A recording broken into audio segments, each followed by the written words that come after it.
Kahit gulat na gulat si Nanding sa mga nalaman tungkol sa tunay na katauhan ng diwata, ay mas pinagtuunan niya ng pansin ang diablong kaharap. Hindi na mahalaga sa kanya kung saan man nagmula si Amihan. Ang hangarin niya ay puksain ang demonyo na umubo sa kanilang lahi na matagal niya nang pinaghahandaan kung bakit kinailangan niyang magpalakas. Azazel, naparito ako upang pigilan ang napipinto niyong laban ni Nanding. Nang malaman ko na ikaw palang demonyong lumitaw dito sa lupa, agad akong nagtungo rito. Itigil mo lang tangkang pagsakop sa mundo ng mga tao. Bumalik na kayo sa daigdig kung saan kayo nababagay. Lisanin niyo ang mundong ito. Mahinahong wika ni Amihan sa Diablo. Sino ka para utusan ako? Bakit hindi na lang ikaw ang bumalik sa paraiso mo? Teka lang, matanong nga kita. Bakit ka nag-aalala sa buhay ng mga nilalang na nandito ngayon? Nangangamba ka ba sa buhay ng birdugong yan? Mula sa kinatatayuan ko, dinig ko ang tibok ng iyong puso. Mukhang malalim ang paghuhugutan mo, Gabriela. Hindi marunong magsinungaling ang puso. Nababasa ko kung ano ang nilalaman nito. Ngayon alam ko na kung ano ba talaga ang pakay mo rito. Napastangan. Hanggang ngayon tuso ka pa rin. Mahilig kang manghimasok sa damdamin ng iba. Wala kang pinagbago. Taglay mo pa rin ang kakayahang yan. Likas sa akin ang ganitong abilidad. Isa lamang ito sa mga angking kong katangian. Saka itigil na natin tong usapan, Gabriela. Kung pipigilan mo ko, ihanda mo yung sarili. Ako mismo ang maghahatid sa iyo sa kamatayan. Hindi na nagpigil pa ang Diablo. Matapos sabihin yon, mabilis na sinalakay nito ang diwata gamit ang mahahaba at matutulis na kuko. Ideolohiya at taktika ang papagitan sa laban. Agad namang nasangga ni Nanding ang atake. Pumaharap siya sa diwata upang salagin ang bangis ng Diablo. Di siya makakapayag na mapahamak ang mayuming nilalang na pinagkakautangan niya ng malaki. Ako lang kalabanin mo. Kaya huwag mo nang idamay dito sa Amihan. Ngayon magtuos tayong dalawa kung sino ba sa atin ang higit na mas makapangyarihan. Magagawa mo lang paslangin ng diwata kapag patay na ako. Wika ni Nanding bago nagpakaula ng malakas na suntok gamit ang magkabilaang kamay. Halos nayanig ang panga ng Diablo at tumilapo nito sa malayo. Sumadsad ang mga paa nito sa lupa at nag-iwan ng malalim na bakas na mahabang hukay. Mahusay, pinapahanga mo talaga ako ng husto, Nanding. Ginaganahan akong lumaban. Ipapakita ko sa iyo ang tinatago kong kapangyarihan. Nakangising wika ng Diablo. Si Nanding na ang unang sumalakay. Nais niyang mailayo ang Diablo sa pangkat ng mga diwata upang hindi sila madamay. Sunod-sunod niyang binasiwas ang sandata na palagi namang nasasangga ng Diablo. Magkakasunod ang palitan nila ng atake. Ang pagbanggaan ng dalawang talim ay umaasik ng apoy. Ang malakas na kalansing ay tumatago sa pandinig ng mga nilalang. Masyadong dikit ang sagupaan, ngunit di nagtagal ay nagiging lamang ang birdugo sa laban. Maraming alam na taktika si Nanding at dalubhasa sa paggamit ng espada, kaya biglang tumagilid ang kalaban sa pagitan ng Diablo. Isang pagsalakay ang di naiwasan. Sargong bumaon sa katawan nito ang gintong espada at sinundan pa ng malalim na hiwa sa dibdib. Hindi kasi nito nabasa ang galaw ni Nanding, na tila parang sumasayaw sa hangin ang sandata. Dahil espada ng kalangitan ng hawak ni Nanding, ay nahihirapan ng Diablo na pagalingin ang sugat. Mabagal ang paghilom nito, kaya nagawa ni Azazel na lumipad ng himpapawid at inutusan nito ang 7 general at mga alagad na simulan na ang pagsalakay. Ang duelo sa pagitan nila Nanding ay tuluyang naging ganap na digmaan. Walang alintahan na namang sumugod ang mga nilalang na pinangungunahan ng 7 malalakas na demonyo. Gayunpaman, kahit malaki ang kanilang hukbo, hindi yun dahilan upang matinag ang 2 babae. Malakas na inihagis ni Dalia ang sibat habang si Makiling na may sinagad ang paghila sa tali ng pana. Ngunit bago pa man makawala ang unang palaso, ay biglang may nagsiliparan na palaso na nanggaling mula sa kanilang likuran. Hindi ito mga ordinaryong palaso. Likha ang mga talim nito sa asul na kalayo. Nang sundan nila ang pinagmulan ng mga palaso, ay nakita nila ang malaking hukbo ng mga mandirigmang engkanto na pinamumunuan ng Alibino. Lahat sila ay nakasuot ng mga baluti na tila handa ng sumabak sa digmaan. Aabot sa 100 ang bilang nila. Bukod sa pana ay may mga espada pang nakasabit sa kanilang mga bewang. Nagitla naman ang mga diwata, lalo na si Amihan. Hindi sila makapaniwala na makikipagtulungan ang mga engkanto sa pakikidigma. Hindi saklaw ng maharlikang diwata ang mundo ng mga Alibino, kaya wala siyang karapatang pigilan ang mga ito. Ang tuktok ng banal na bundok ay binalot ng malalakas na pag-angil, hiyaw, kalansing ng metal, pagaspas ng hangin, at nakabibinging daluyong ng kulog at kidlat. Ang tugatog ay balot na balot ng lagima. Anong gagawin natin mga kapwa ko diwata? Hahayaan na lang ba nating dumanak ang dugo sa lupain ito? Kataas-taas ang diwata, ikaw ang magpapasya kung ano ang dapat nating gawin. Kung ano ang sasabihin mo, yun ang aming susundin. Nababahalang tanong ng isang diwata. Wala tayong dapat gawin. Labag sa batas natin ang makialam sa mundo ng mga mortal. Nandito tayo para pigilan ng dyablo sa tangkang paghasik nito ng lagim. Ngunit hindi ko nabago ang kanyang isipan. Magtiwala na lang tayo kay Nangding. Umasa tayo, nagagabayan siya ng tagapaglikha. Yan ba talaga ang pasya mo, Amihan? Hindi na ba ito mababago? Alam naming lahat na malaki ang tiwala mo kay Nangding. Ngunit paano ang mabubuting nilalang na nakikipaglaban ngayon sa kampo ng kadiliman? Siguradong marami sa kanila ang masasawi. Turan ng isang diwata. Ginusto nilang lumaban. Handa silang isakripisyo ang sarili nilang buhay upang protektahan ang kanilang teritoryo. Ang lupaing kinatatayuan natin ay bahagi ng kanilang mundo. Hindi lang sila lumalaban para sa kanilang sariling interes. Nakikipaglaban din sila bilang pagtanaw ng utang na loob kila Nangding at Makiling. Sabi ni Amihan. Lahat ng binitawang salita ni Amihan ay lubhang mabigat sa kanyang puso't isipan. Dahil ang totoo ay labis siyang natatakot na maaaring mangyari kay Nangding. Gusto niya itong tulungan at handang labagin ang batas. Tinitimbang niya muna ang kaganapan bago kumilos para tulungan ang binata. Habang nagpapagaling ng sugat ang dyablo sa alapaap, hinarap muna ni Nangding ang ilan sa mga heneral. Sabay-sabay niya itong nilabanan. Inaasahan din niyang hindi magiging madali paslangin ang isang demonyong may mataas na antas, sapagkat bawat heneral ay hindi nalalayo ang taglay na kapangyarihan sa kanilang Panginoon. Bagamat lalong pinaghuhusay ni Nangding ang sarili, naisip niyang wag nang magpigil ng lakas at ibuhos na lamang ang kalahating porsyento ng kanyang kapangyarihan.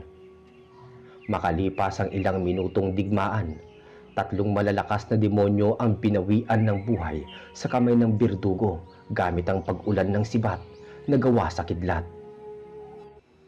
Subalit ang paraang ito, gamit ang buong kapangyarihan ng gintong espada, ay kumukonsumo ng napakaraming enerhiya, kaya di maiiwasang manghina siya matapos yung gawin. Samantala, nakikipagsabayan naman ang dalagang si Dalia. Kabisado na nito gamitin ang sibat na taglay ang malakas na birtud. Mas namamanipula na nito gamitin ang sandata di tulad ng dati. At dahil malayuan ang paggamit nito ay napapalawak niya ng husto ang atake na sino mang tamaan ay siguradong may kalalagyan. Wala namang nakaligtas sa mga palaso ni Makiling. Higit na malakas ang kamandag nito kumpara noon nang harapin nila ang unang pangkat ng demonyo. Ang mga tinatamaan ng mga palasong may lason ay tuluyang naninigas ang kalamnan. Tagus ang epekto nito hanggang buto, kaya paralisado ang kalaban. At ang mga nakabulagta sa lupa ng mga demonyo ay tinutuluyan ng mga albino gamit ang kanilang kampilan. Matapos masawi sa kamay ni Nangding ang 3 heneral, panibago sa Natitirang 7 ang kailangan niyang lampasan. Pinalibutan siya ng mga ito. 4 laban sa 1 ang magiging labanan. Kahit hingal sa paghinga at nababanaag ang pagod, ay nagpatuloy lang si Nanding. Sabik pa rin siyang lumaban at bakas sa mukha ang tagumpay. Para sa kanya, ang pakikipaglaban sa bingit ng kamatayan ay isang masayang laro. Nagigising kasi ang pagiging berdugo niya sa tuwing may napapaslang na halimaw. Hoy ikaw na nasa kaloob-looban ng aking katawan. Alam ko naririnig mo ko. Hanggang kailan ka pa mamamahinga dyan? Kailangan kita ngayon. Nagamit ko na kasi ang buong kapangyarihan ng gintong espada. Ngayon mo ipakita sa akin kung gaano ba talaga kalakas ang isang haring balaw. Wika ni Nanding sa kanyang isipan. Nararamdaman kasi niya na tila nagmamasid lang ang banal na hiyas habang abala siya sa pakikipaglaban. Sa wakas tinawag mo rin ang pangalan ko. Lubang matalas talaga ang pandama mo sa lahat ng pagkakataon. Batid mo na pala na nanonood lang ako habang lumalabang ka. Akala ko di mo kailangan ng tulong ko. Sapat na ang espadang hawak mo na puksain ang mga kalaban. Simulan mo ng mamangha, Nanding, dahil ibibigay ko na ang kapangyarihang taglay ko. Bahagi na ako ngayon ng katawan mo. Oras na mamatay ka, magkasama tayong maglalaho. Tugon naman ang hiyas na nagmumula ang tinig sa kaibuturan ng kanyang puso. Mabuti naman kung ganon. Magpakawala ka na, haring palaw. Magkasama tayong lalaban sa iisang katawan. Dudurugin natin sila at ipapalasap sa kanila kung gaano kasakit ang kamatayan. Sagot naman niya na bahagya pang napapangiti. Kahit si Nanding ay nagilalas nang magsimula ng dumaloy sa katawan niya ang pambihirang enerhiya. Tumataas ang aura nito na tila parang sasabog ang kanyang katawan. Ngunit hindi sakit ang nararamdaman niya, bagkus kaginhawaan. Unti-unting napapawi ang pagod niya na parang nababad siya ng matagal sa tubig. Nanumbalik din ang kanyang lakas at pakuwari niya'y di na siya ang nagmamay-ari ng katawan niya. Maya-maya pa ay binalot ng usok ang kanyang sarili kasabay ng pagkunat ng balat. Halos kasing bigat ng higanting maso ang kanyang kamao na kayang pulbusin ang naglalakihang bato. Hindi naman nakaligtas sa paningin ng 4 na heneral ang biglang pagtaas ng antas ng kapangyarihan ng binatang berdugo. Maging ang Diablo ay kinilabutan sa nakapapanindig balahibong aura na sa tansya nito ay lubhang mapanganib. Gayunpaman, malapit nang humilom ang malaking sugat nito sa dibdib na halos tumagos sa kanyang puso. Anong klase kang nilalang? Sino ka ba talaga? Paano mo nakamit ang ganyang antas ng kapangyarihan? Bulalas na tanong ng Diablo mula sa taas. Tulad ng sabi ko, sinilang ako na taglay ang sinaunang dugo ng babaylan. Lumaking berdugo at tinasa ng panahon sa pakikipaglaban. Habang tumatagal ako sa laban, ay mas lalo akong lumalakas. Tila yata nanginginig ka na sa takot. Paano pa kaya kung umabot na ako sa aking sugdulan? Mabuti pa ang mga alagad mo. Hindi sila natatakot na harapin ako. Pero ikaw, nakakadismaya ka. Isa kang malaking hangal. Kung ayaw mong bumaba dito sa lupa, ako na lamang ang pupunta dyan sa taas. Hihilahin kitang pababa at dito kita dudurugin. Pero bago ang lahat, liligpitin ko lang ang natitira mong alas. At ikaw naman ang susunod. Nagpapatawa ka ba? Bakit naman ako manginginig sa takot? Anong dahilan para katakutan ka? Isa ka lamang insekto na kayang-kaya kong tirisin sa aking mga palad. Masyado kang mayabang. Maghintay ka lang, malapit nang gumaling ang mga sugat ko. Mga dakila kong alagad, paslangin ang hambog na yan. Sabay-sabay na sumugod ang 4 na heneral gamit ang kanilang mga sandata na hinugot pa nila mula sa sarili nilang mga buto. Subalit nabigo silang makalapit kay Nanding. May kung anong bagay, nakalasag ang nakabalot sa paligid niya. Likha ito ng puting usok na nagsilbing pananggalang. Hindi magawang umatake ni Nanding, gawa ng di pa tapos ang pagsakop ng kapangyarihan ng banal na hiyas sa buong katawan niya. Lumaganap na sa katauhan mo ang aking espiritual na kapangyarihan. Tayo na, Nanding, Tapusin na natin ang labang ito. Magkasama tayong pababagsakin ng Diablo. Saad na hudyat ng banal na hiyas. Ayos, kanina pa talaga nangangat itong mga kamay ko eh.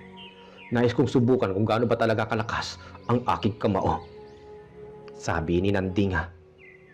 Nagsimula na siyang pumwesto ng posturang pag-atake.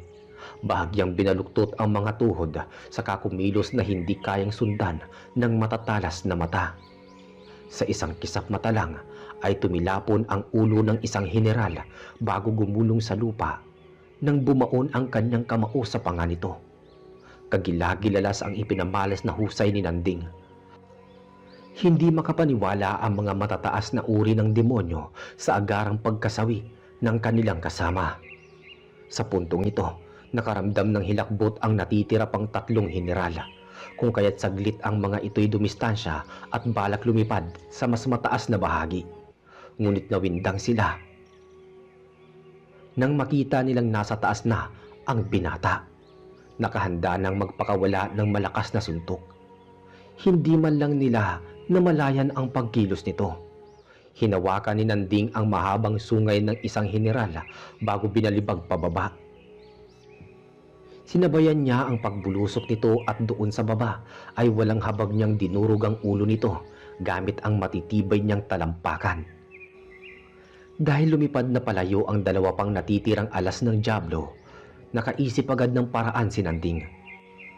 Mahigpit niyang hinawakan ang espada at inihagi sa himpapawid. Halos tumagos sa katawan ng demonyo ang sandata at asintadong nabutas ang dibdib, kaya mabilis itong bumagsak at ikinumpas niya ang kanyang kamay at tila parang bumirang na bumalik sa kanyang mga kamay ang gintong espada. Dahil humihinga pa ang nilalang kahit butas na ang katawan nito, ay walang habas niyang tinabas ang ulo nito. Doon kasi ang kahinaan ng kalaban. Kailangan silang pugutan ng ulo upang hindi na muling mabuhay. Likas kasi sa matataas na uri ng demonyo ang maghilom ng mabilis ang kanilang katawan. Nagagawang mabuo ulit ang mga nasirang sisula. Panginoong Azazel, pambihirang taglay niyang lakas. Hindi ko masukat kung hanggang saan ang limitasyon ng kanyang kapangyarihan. Mabilis lang tinapos ang buhay ng mga kasama ko. Ano na ang gagawin natin, Panginoon? Mukhang tagilid tayo. Wika ng isang general na nilamon ng matinding takot. Bakit ka nasisindak sa mortal na yan? Isa lamang siyang mababang uri ng nilalang.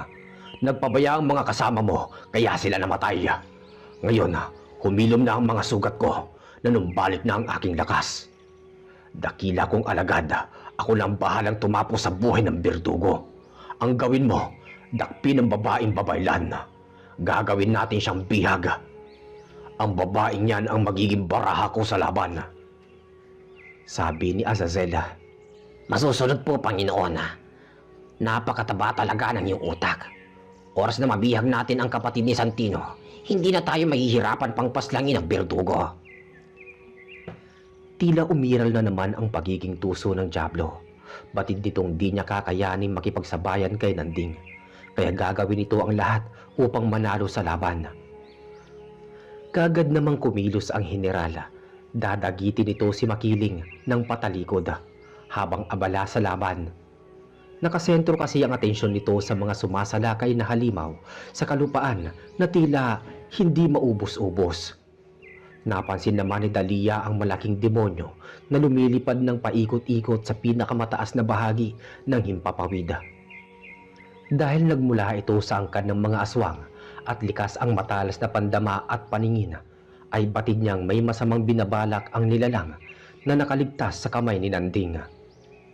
Umalis ang dalaga sa kanyang pwesto, humakbang palayo sa pinagdarausan ng digmaan, nagtungo sa masikip na pwesto na napaliligiran ng matatayog na puno. Ang balak ni Dalia ay palihim na magmasid kung ano ang binabalak ng dambuhalang demonyo, lalo ito na lamang ang natitirang malakas na alagad ng Diablo. Samantala, nang makahanap ng magandang pagkakataon ang general, ay matulin itong lumipad upang dakpin ang babaeng babaylan. Subalit hindi nito batid na may nag-aabang sa kanya na nakahandang kitilina ang kanyang buhay. Bago pa man bumaon sa balikat ni Makiling ang matulis na kuko at paa, ng dambuhalang nilalang, ay paulit-ulit na bumaon sa kanyang mga katawan ang sibat na minanipula ng dalaga mula sa malayong distansya.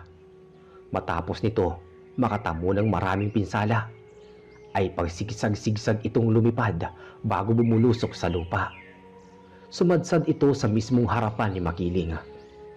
"Makiling, isentro mo lang ang iyong atensyon sa paparating pang kalaban. Ako nang bahala sa isang yan.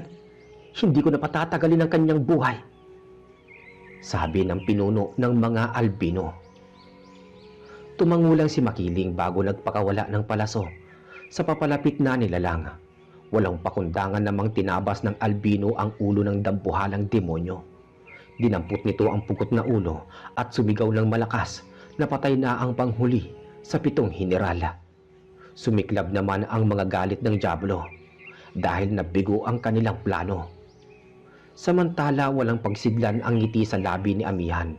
Natuwa ito dahil humihina na ang hukbo ng mga kalaban. Higit sa lahat, walang nasawi sa pangkat ng mga engkanto. Ngunit marami ang sugatan. Gayunpaman, kagalakan ang namutawi sa mga diwata. Animoy hindi sila pinabayaan ng dakilang tagapaglikha. Hindi nila kailangan pang makialam sa nagaganap na madugong digmaan. Paano yan? Mukhang pumapanig sa amin ng tagumpay. Ang inaasahan mong mga heneral ay tuluyan ng naglaho. Mukhang mahihina na lang talaga ang natitira mong alagad. Kayang-kaya na silang puksain ng mga kasama ko. Tayong dalawa na lang ang nakatayo rito. Kaya humanda ka, pababagsakin kita. Dudurugin ko pati ang kaluluwa mo. At tinitiyak ko, hindi ka na muli makakabalik pa sa impyerno dahil tuluyan na kitang buburahin sa mundong ito, sabi ni Nanding. Mukhang minamaliit mo ang aking kakayahan. Tiyakin mo muna na matatalo mo ako, mortal. Pare-pareho lang kayo ng mga babaylan. Hambog at palaging nagmamagaling. Kagaya ni Santino, pagbabayarin kita sa paghahamak mo sa akin. Sa namumuong pot at galit ng Diablo, ipinakita na nito ang tunay niyang anyo bilang prinsipe ng kadiliman. Muli itong nagpalit anyo, dahan-dahang napupunit ang kanyang balat. Ang mga malalapad nitong pakpak ay lalong bumuskad. Umusbong ang panibagong katawan bilang dambuhalang halimaw. Humaba ang mga kamay at paa at lalong tumulis ang buntot. Ilang sandali pa ay tinubuan nito ng 13 ulo hanggang sa maging ganap na hidra o higanting dragon na kayang bumuga ng itim na apoy. Pagmasdan mo ang kumpleto kong anyo. Ngayon manginig ka sa takot dahil uubusin ko lahat ng buhay sa mundo. Pagyayabang ng higanting halimaw, umangil ito ng malakas bago lumipad. Walang tigil ito sa paghalakhak habang nasa alapaap. Sa bawat magaspas ng mga pakpak ay tila parang bagyong humahagupit. Ilang saglit pa ay bumuga ang 13 ulo nito ng apoy. Lumalagablab ang itim na bulang apoy sa kalupaan. Nasusunog ang mga puno at nagmistulang sapin ng bulkan ang banal na bundok. Pati ang mga demonyo ay nadamay sa pagsiklab ng sunog. Nagbigay babala naman si Nanding sa kanyang mga kasama na kailangan nilang lumayo ng husto kung kinakailangan. Aniya, siya naman ang bahala sa higanting nilalang. Kung hindi sila lilikas, ay posibleng kainin sila ng apoy. Ang tuktok ay napuno ng hiyaw mula sa mga nasusunog na katawan ng demonyo. Hindi mahalaga sa Diablo ang buhay ng kanyang mga alagad. Ang tanging hangad lang nito ay malupig ang birdugo. Patuloy lang ito sa pagbuga ng apoy. Samantala, habang unti-unting natutupok ang banal na bundok, ay biglang nakaramdam ng pananakit ng ulo ang maharlikang diwata. Nagugulumihanan si Amihan kung bakit tila may mga pangitain siyang nakikita sa kanyang isipan. May alaalang bumabalik tanaw na bahagi ng kanyang nakaraan. Simula kasi noong itinapon siya ng tagapaglikha sa lupa at pinarusahan na maging isang Diyos ang tagapagbantay sa isa sa mga nilikha nitong mundo, ay kalahati sa mga alaala niya ang biglang naglaho. Ang dahilan kung bakit siya pinarusahan ay nakipagsabwatan siya sa mga rebelding anghel na gustong pabagsakin ang lumikha sa kanila. Bagamat sa pakikipagsabwatan niya ay isang lihim ang kanyang natuklasan. Nais ni Lucifer na palitan sa trono ang tagapaglalang, kaya bumaliktad siya at nagsumbong sa mga arkanghel na pinamumunuan ni Metatron na taglay ang kapangyarihan ng kidlat at kaya manipulahin ang panahon. Habang nasa ganoong sitwasyon ang maharlikang diwata, biglang may bumukas na lagusan at niluwa nito si Kislap. Mga kaibigan kong diwata at engkanto, pati na rin kayo Makiling at Dahlia. Magmadali kayo, pumasok na kayo dito sa lagusan bago pa man matupok ang lupaing ito. Ipaubayan na lang natin kay Nanding ang lahat. Magtiwala na lamang tayo sa kanyang kakayahan. Sabi ni Kislap. Kislap, isama niyo rin sa inyong paglikas ang iba pang nilalang na naninirahan dito. Palabas na sila sa kanilang mundo. Saad ni Amihan na patuloy na iniinda ang sakit ng ulo. Bumukas ang pinto ng kabilang daigdig at nagsilabasan ang napakaraming engkantong kabilang ang mga bata. Nang makapasok ang lahat sa lagusan patungo sa mundo ng mga diwata, ay napaiwan itong si Amihan. Amo, ano pang ginagawa mo? Halika na rito at magsasara na ang lagusan. Patawad, ngunit hindi ako sasama sa inyo. Patawarin niyo ako mga kapatid kong diwata. Kayo na ang bahala sa mundong kinaiingatan ko sa mahabang panahon. Sagot naman ni Amihan na tila batid na ni Kislap ang ibig ipahiwatig nito. Nang maglaho ang lagusan ay mas lalong namilipit sa sakit ang diwata. Biglang nagdilim ang kanyang paningin pagkatapos lumitaw ang mga naburang alaala. Dito ay nakita niya ang sarili na isa pa siyang ganap na anghel. Sumariwa sa kanyang isipan ang bawat kahinaan ng demonyo kung papaano ito mamamatay gamit ang kanyang abilidad na maaari niyang ikapahamak. Matapos bumalik ang kanyang mga nawalang bahagi ng alaala, ay saka naman naibsan ang pananakit ng kanyang ulo. Naging seryoso ang muka at banayad na tumayo. Sa ngalan ng pag-ibig, handa na si Amihan na ialay ang sariling buhay alang-alang kay Nanding. Ano bang ginagawa mo, Amihan? Bakit di ka pa sumama sa kanila? Mapapahamak ka lang kung mananatili ka dito. Kaya mo naman lumikha ng lagusan, di ba? Sige na, umalis ka na, bago pa maging abo ang lugar na to. Hindi kita iiwan mag-isa, Nanding. Ako lang ang may sapat na kakayahan upang matalo ang mapaminsalang halimaw na yan. Ngunit bago ako maglaho sa mundong ito, nais ko lang ipagtapat sa iyo na iniibig kita, Nanding. Sa maikling panahon na nagkakilala tayo, ikaw lang ang lalaking bukod tanging nagpatibok ng aking puso. Ano ba sinasabi mo, Amihan? Hindi ito ang tamang oras para magtapat. Anong silbi na sinasabi mong pag-ibig kung mamamatay ka? Pakiusap, umalis ka na dito. Patawad, pero nakapagpasya na ako. Huli na ang lahat para umatras. Humanda ka na, Nanding. Ibuhos mo na ang buong mong lakas sa isang atake. Ipunin mo sa iyong kamao ang lahat ng kapangyarihang meron ka, tulad ng katangian ni Haring Balaw na kayang wasakin ng isang bundok. Gamit lang ang kamao. Naway mabuhay ka ng matagal, oras na magapi mo ang dyablo. Gawin mo na ngayon ang sinasabi ko, dahil gagamitin ko lang kapangyarihan ng pagsasakripisyo. Isa kang malaking hangal, Gabriela. Ikaw ang unang papaslangin ko bago pa magawa ang balak mo. Di ko hayaan na ikaw ang sisira sa mga plano ko. Pasigaw na wika ng dyablo. Ipinikit ni Amihan ang kanyang mga mata at taimtim na humingi ng basbas sa tagapaglikha. Ang kanyang mga kamay ay tila sumasayaw sa hangin habang kumikislap. Ilang saglit pa ay may tumubong puting pakpak na gawa sa puting liwanag. Nagmistulang anghel ang buong tanglaw. Lubos namang naintindihan ni Nanding ang ginagawa ng diwata sapagkat nakaramdam ng takot ang dyablo. Kaya ang ginawa niya ay binuhos niya ang buong enerhiya sa kanyang kanang kamao. Sa pagbuga ng apoy ng itim na dragon na ang puntirya ay ang diwata, saka naman iminulat ni Amihan ang kanyang mga mata. Lumabas sa mga mata nito ang nakakasilaw na liwanag na halos nagmistulang umaga ang gabi. Sa pagbalot ng banal na puting liwanag ay biglang naglaho ang mga bolang itim na apoy. Ang katawan ng higanting dragon ay unti-unting naging bato habang ito'y nasa himpapawid. Nagilalas at hindi makapaniwala si Nanding sa kanyang nakikita. Ang dambuhalang halimaw kasi ay tuluyan na ngang naging ganap na higanting bato. Oras na bumagsak ito sa lupa ay siguradong madudurog ang ibang kabundukan.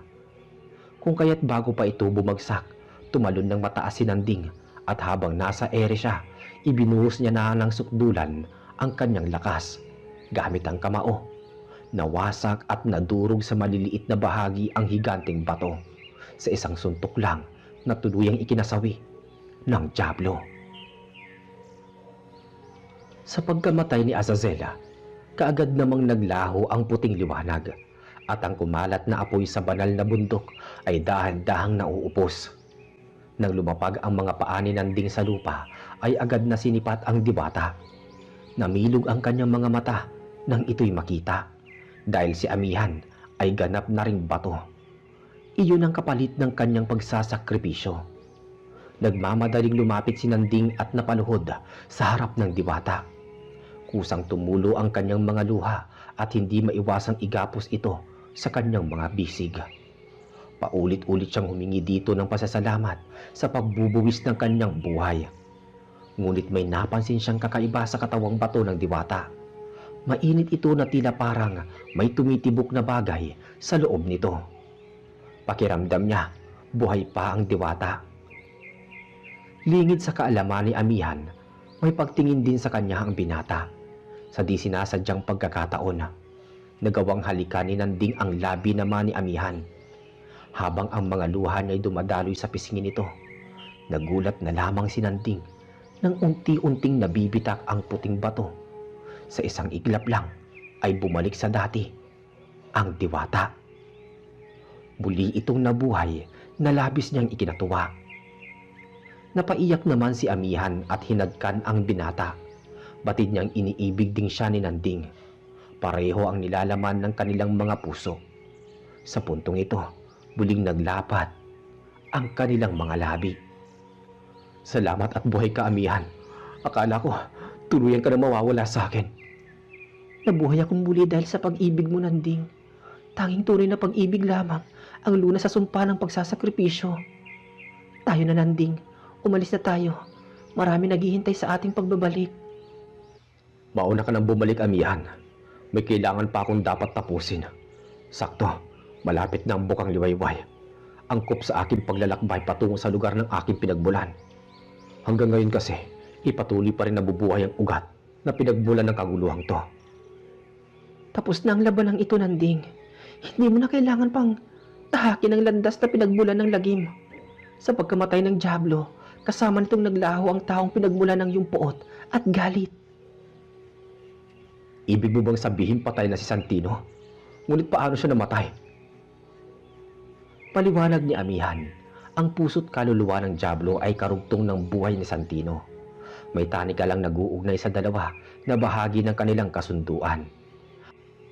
Hanggat di napuputol ang tali at patuloy ang bisa nito sa pinagkasunduang kontrata at oras na masawi ang isa sa kanila, pareho silang mamamatay.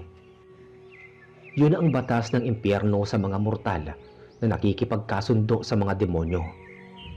Nalaman niya ang lahat ng to, buhat ng manumbalik ang bahagi ng mga nawalang alaala niya. Dagdag pa ni Amihan na numbalik na ang liwanag sa nayon. Ligtas na rin ang buhay ng mga bihag. Bigla namang umaliwalas ang mukha ni Nanding nang malamang patay na ang taong matagal niya ng balak gantihan. Kahit na hindi ito nasawi sa kanyang mga kamay, ang mahalaga ay nabigyan ng hustisya ang pagkamatay ng matatandang babaylan. Inalis ni Amihan ang galit sa kamalayan ng binata at lumiwanag ang kanyang isipan. Upang makabangon muli ang mga tao sa nayon, hinayaan na lamang nila ito na tumayo sa sarili nilang mga paa matapos ang mahabang panahong pagdurusa.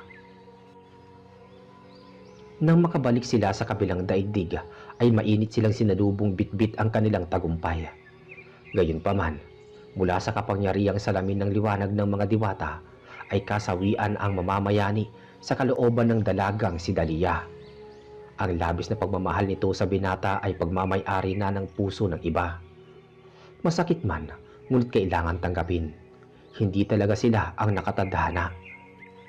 Makalipas ang ilang linggo, muling bumalik sina Makiling at Dalia sa banal na bundok na di kasama ang binata upang magsimula ng panibago nilang yugto. Nanatili kasi si Nanding sa daigdig ng mga diwata para makasama ang kasintahang si Amihan. Lumipas pa ang mahigit isang taon, isang malaking pagdiriwang ang naganap. Ang panahon kung saan mag-iisang dibdib sina Nanding at Amihan. Binasbasan ang pagmamahalan nila ng mga diwata bilang tanda na sila'y ganap ng magkatipan. Kinalaunan, nagsilang si Amihan ng kambal, isang babae at lalaki. Pinangalanan nila itong Medusa at Asula. Subalit habang lumalaki ang mga bata, isang bagay ang napansin nila sa anak nilang babae. Batid nilang hindi ordinaryong nilalang si Medusa, di tulad ni Asul na isinilang na taglay ang pambihirang lakas na minana pa sa ama. Hindi biro ang sukat ng laki ni Medusa. Matangkad itong babae, kulay ginto ang hibla ng mga buhok, pino ang puting balat, ngunit dilaw ang mga mata. Sa malawak na hardin na napaliligiran ng mga higanting puno, ay may malaking dambuhalang nilalang na nakapulupot at nakasabit ang kalahating katawan sa mga sanga ng puno. Magiliw itong kumakain ng banal na prutas habang pinagmamasdan ang magandang tanawin sa malayong bahagi. "Nandyan ka lang pala, mahal kong kapatid. Bumaba ka nga rito. Dalian mo at naghihintay sa atin sina ama." Sigaw ni Asul kay Medusa. Talaga, dumating na si ama? Maiksing tugon naman ng dalagita na halos abot tenga ang ngiti at kita pa ang dalawang matutulis na pangil. Nagmamadali itong gumapang pababa ng puno.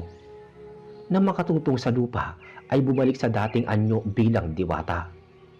Kakatapos lang ni Nanding sa mahabang paglalakbay sa mundo ng mga mortal, kaya nasasabik ang dalagita na makita ang ama. Si Medusa ay bahagi ng maliit na sumpa sa mga naging kasalanan ng kanyang inang na si Amihan. Isinilang na kalahating diwata at kalahating ahas.